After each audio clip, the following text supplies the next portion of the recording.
বাংলাদেশ জামাতে ইসলামী ঢাকা মহানগরী উত্তর মেডিকেল থানার উদ্যোগে আমরা গণমানুষের কাছে যাচ্ছি এবং আমরা রাস্তায় চলে এসেছি মানুষকে সেবা দেওয়ার জন্য। যেহেতু জামাত ইসলামীর একটা মেডিকেল থানা, ডাক্তার হিসেবে আমাদের মানুষকে যখন দাওয়াত দেওয়া তখন আমরা একই সঙ্গে ওই ব্যক্তি সুস্থ আছেন কিনা তার যে রেগুলার চেক আপ সেটা আমরা করে দিচ্ছি। অনেক সময় একটা মানুষ দেখেন সুস্থ আছে কিন্তু দেখা যাচ্ছে 2 দিন পরে হঠাৎ অসুস্থ, পরে তার চেক আপ করে দেখা যায় যে তার প্রেশারটা অনেক বেশি, আমরা ডায়াবেটিসটা বেশি, আমরা এখানে তার ডায়াবেটিস কেমন আছে, প্রেশার কেমন আছে। ওয়ালটন আবারও মিলিয়নিয়ার অফারে ওয়ালটন ফ্রিজ কিনে আপনিও হয়ে যেতে পারেন মিলিয়নিয়ার। এবং তার নর্মাল যে ছোটোখাটো সমস্যাগুলো আমরা চেক আপ করে দিচ্ছি এবং বিনামূল্যে আমরা কিছু ঔষধও এখানে দিয়ে দিচ্ছি। বাংলাদেশ জামাত ইসলামী সারা বছর মেডিকেল থানা পক্ষ থেকে এবং ঢাকা মহানগরী উত্তরের আমির সেলিমউদ্দিন ভাইয়ের নেতৃত্বে আমরা এই স্বাস্থ্যসেবাটা সারা বছর দিয়ে যাই।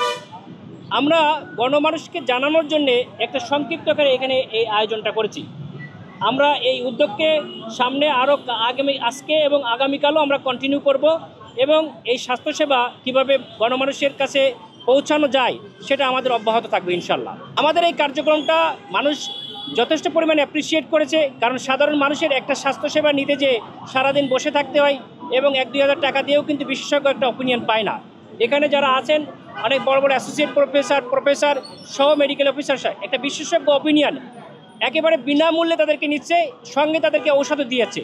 এটাই যে জামাতের বৈশিষ্ট্য, এটা মানুষকে জানানোর জন্যই আমরা সামনে একটু এসেছি যে জামাতকে মানুষ জানুক, জামাত যে গণমানুষের দল, জামাত যে মানুষের শুধু উপকার করে, জামাত কেমন সেটা তার বৈশিষ্ট্য মানুষের প্রকাশ করার জন্যে। 5ই আগস্টের পরে নতুন বাংলাদেশে আমরা অনেক কিছু দেখেছি। 300 কোটি পরিবর্তে 2 কোটিতে একটা কাজ করা সম্ভব। বাংলাদেশ জামাত ইসলামীর রাহবার একজন প্রতিষ্ঠিত চিকিৎসক, যিনি একটা হাসপাতাল প্রতিষ্ঠিত করেছেন এবং তিনি প্রমাণ করেছেন যে স্বাস্থ্য খাতে তিনি বড় অবদান রাখতে পারেন। বাংলাদেশের মানুষ দারিদ্র্যসীমার নিচে বাস করে, অনেক মানুষ স্বাস্থ্য, চিকিৎসা এবং শিক্ষা, বাসস্থান এটা মানুষের মৌলিক অধিকার। আপনারা দেখেছেন যে বিভিন্ন দেশে এই স্বাস্থ্যসেবাটা কিন্তু মানুষ ফ্রি পেয়ে থাকে।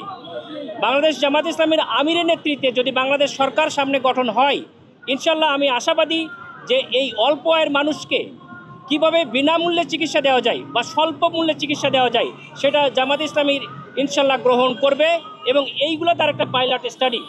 আপনারা অলরেডি জানেন যে জামাত ইসলামীর একজন শহীদ নেতা মীর কাসেম আলী, তারই নেতৃত্বে এই যে ইসলামী ব্যাংক হাসপাতাল এবং ইবনে সিনা হাসপাতাল এখনও পর্যন্ত সবচেয়ে বৃহৎ কর্পোরেট হাসপাতাল এবং অতি অল্প মূল্যে অন্যান্য যে কোনো হাসপাতালের তুলনায় স্বাস্থ্যসেবা দিয়ে যাচ্ছে। এবং এর পাশাপাশি আমাদের এরকম মহানগরীর উদ্যোগে একেবারে বিনামূল্যে মানুষকে চিকিৎসা দেওয়া এবং তার অ্যাম্বুলেন্স সেবা দেওয়া, তার মারা গেলে তার বাসায় লাশ পৌঁছে দেওয়া। বাংলাদেশ আমিরি জামাত যিনি ডাক্তার শফিকুর রহমানের নেতৃত্বে আমাদের 2-3টা অ্যাম্বুলেন্স আছে, একদম 1 টাকাও না বিনামূল্যে সারা দেশে আমরা তার মৃত্যু লাশকে পৌঁছে দিই। এরকম বিভিন্ন সেবামূলক কাজ আমরা করে যাচ্ছি এবং আমি আশা করি যদি বাংলাদেশ জামাত ইসলামী ক্ষমতায় যায় এবং সরকার গঠন করে, স্বাস্থ্যসেবায় একটা আমূল পরিবর্তন আসবে ইনশাআল্লাহ।